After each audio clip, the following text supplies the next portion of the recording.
ഇങ്ങനെയല്ല, ഇങ്ങനെ 24 മണിക്കൂർ ഈ ഫ്ലാറ്റിന് മാത്രമല്ല കറണ്ട് പോക്കുള്ളൂ.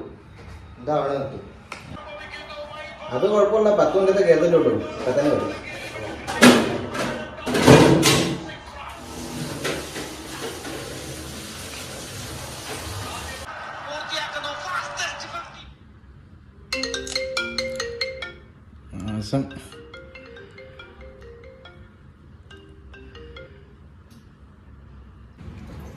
ഉള്ള കണ്ടില് ഈ സാധനം ചൂടാക്കി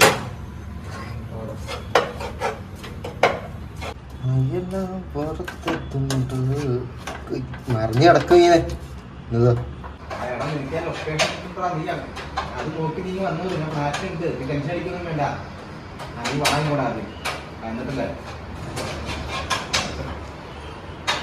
എടാ മുത്ത, എടാ ഞാനാ പറഞ്ഞോണ്ടില്ല കിളി പോയവൻ, അവൻ വരണ്ട്. ഇനി ഒരാൾക്കുള്ള കാര്യം കൂടുതൽ കിട്ടോ. നിന്റെ കൂട്ടുകാരല്ലേ കിളി പോയത്, അല്ലെങ്കിൽ അത്ഭുതം. നാളത്തേക്ക് എന്തായാലും ഈ സാധനം തികയില്ല, അതിന് വേണമെങ്കിൽ വേറെ മേടിക്കണം. ഈ 5 പേർക്ക് അപ്പം കിട്ടുക ഞാൻ യേശുവൊന്നുമില്ല. എടാ പിന്നൊരു കാര്യം, നമ്മളിവിടെ രാത്രി കറണ്ട് കൊടുക്കും ഒറ്റപ്പാട് പോകാൻ പറയുന്ന കാര്യം അവളോട് പറയണ്ട. ഒന്നാമത് കിട്ടിയില്ലാത്തവനാ, എന്നെ സംഭവിക്കണമെന്ന് പോലും അറിയത്തില്ല. പിന്നെ പറയാൻ പറ്റി കാര്യങ്ങളാണ്.